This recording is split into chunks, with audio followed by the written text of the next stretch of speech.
Yeah, yeah. I mean, thanks for breaking all that down. It's crazy that a Chili's restaurant and probably a couple El Presidente margaritas started the Veterans Ranch, right? Because I don't know Yeah. about you, but tequila kind of gets me going. I mean, what's your drink of choice? I'm a Scotch man primarily. And why? Because my dad was a Scotch man. But hey, you threw a couple of fingers at Jack Jim in front of me. I'm good. I'm originally from St. Louis, Missouri. So a cold Bud and me are good friends. But yeah, Glenlivet, neat. I'm good. Yeah, no, King of Beers. I mean, and that's originally Ambitious Vet, how me and JR really hit it off, both being from St. Louis. He has St. Louis Cardinals stuff behind him. And yeah, I mean, I think we're going to make it further next year. I'm excited about that team, man. But yeah, I mean, so yeah, I mean, I definitely respect the fact that you were raised, it's in your side of your bloodline. And I also respect the fact that, you're a patriot coming in here and talking about how your father had a tough transition story, right? um, and experience everything that he dealt with that probably had you be like, hey, this is stuff that's important to kind of focus on, which probably breeded Veteran Ranch, but let's not get all the way there yet. But to walk us through from your perspective, because I think from a ambitious vet that's listening to this, hearing it from someone that is in the family, like maybe one of their children, their siblings, or something like that, walk us through, like, from your perspective that was not in the military, looking at your father's transition process and kind of what guided your decision making as you had other options, if that makes sense. Yeah, absolutely. Well, like a lot of times in that era, the Vietnam era, not everybody got welcome home. Thank you for your service, cup of coffee, slap on the back. He came transition around through San Francisco International Airport. They told him not to wear his uniform. But as I've shared with you before, we're German, Irish, Austrian, and Native American, so it's kind of hard to tell us what to do. He wore his uniform going through the airport, and a bunch of Hare Krishnas and hippies and whatnot are spitting on him, calling him baby killer. Now, that was it right? No. Was it the time? Yes. Did he like it? Hell no. Nobody liked it and didn't deal with it very well for a long time. He didn't have his medals in shadow boxes on the wall. He didn't wear a Vietnam veteran hat. And then at that point, he had to try and figure out, I was born in 72. He got out in 73. So now he's got a family to feed and figure out what he's going to do with himself when he gets out. His job was running dual 50 cals on the front of the PBRs. Not many skills there that you can transition into civilian life. Fortunately, he found a job fair, a recruiter that sent him to a job fair, who he learned the definition of wearing thick-soled shoes first because they sent him out with a Kirby vacuum salesman. People old enough listening here will know what those are. And the reason why you needed the thick-soled shoes is so when they slammed the door in your face, you could put your foot in the door and it didn't crush your foot. He realized real quick that wasn't for him and ended up getting with a company called Avco Financial. It's actually now part of Citicorp. And Avco Financial at the time was a savings and loan before there were savings and loan. They'd hawk your sticks, as we kiddingly say, your furniture, your car, your house, you name it, they'd finance it.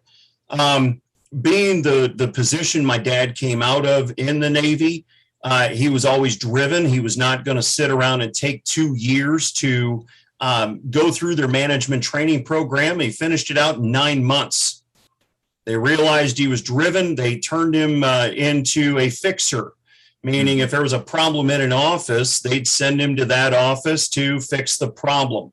So instead of being a Navy brat, I was an Avco brat up until about kindergarten age. I lived in St. Louis, Cedar Rapids, Iowa, Lawton, Oklahoma. I forget which part of Nebraska, right there in the heartland. But for me personally, that gave me a lot of experiences, meeting a lot of people at a young age. Until 1980, I was an only child. My sister, 7.5 years younger than me, came along. So, I was around adults all the time. So that really helped shape my life into what I'm doing today, because I was talking like an adult and making adult decisions, when I was much younger. But that transition had he not found that career fair, that job fair that he was pushed into, and not or realizing he didn't want to be a Kirby vacuum salesman, led him into a lot of things to where, down the road, he ran car dealerships in St. Louis for 20 years, did TV commercials for those car dealerships, which is where I got my ability to be a ham in front of the camera and, go through all those things where I was able to learn those life skills, even though I didn't realize it at the time, 14 years old, writing down notes on a legal pad at a Jim Rohn conference. But, you apply those things over life and time, and here's where they are today. So I would say this to anybody out there that is in that transitioning stage: figure out what you're passionate about. It's no longer about what you did in the service, because I knew a guy, he was a diesel mechanic in the service, a good friend of mine, but he couldn't work on the kind of diesels that are out here in the marketplace. It was all different, kind of thing. So he had to go back through a training program at one of these mechanic schools to work on diesels, Fords and Chevys and Cummins and all that kind of stuff. So, but he had a passion for being a mechanic. So find something you love to do. May not be anything you ever thought you'd like to do.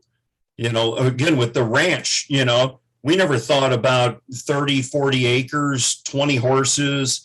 That's the direction all of this is going. We never thought about any of that, but that's where we're going today.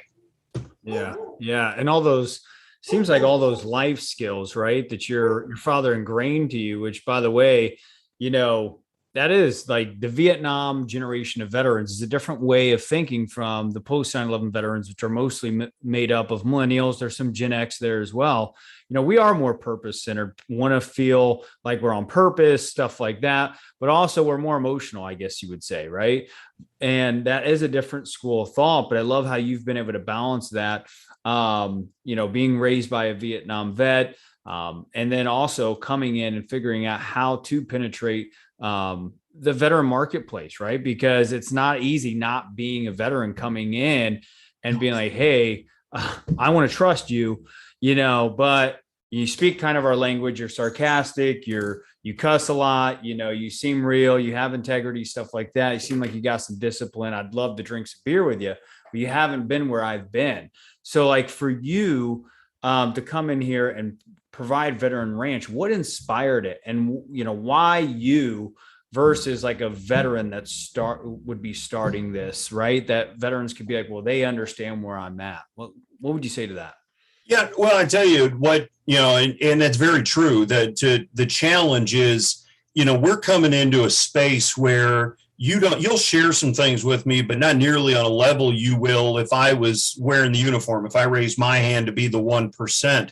But I tell you, the one thing we do, even though I'm really good at flapping my gums, God gave me 2 of these and 1 of these, and I try and use them proportionately. I'm a good listener. Okay. Sometimes you just need to get what's off your chest, and I'm the sounding board. You may not be mad at me. You're just mad at something. So come on, let's go. Give it to me. Yeah. Give me what you got. Get it off your chest.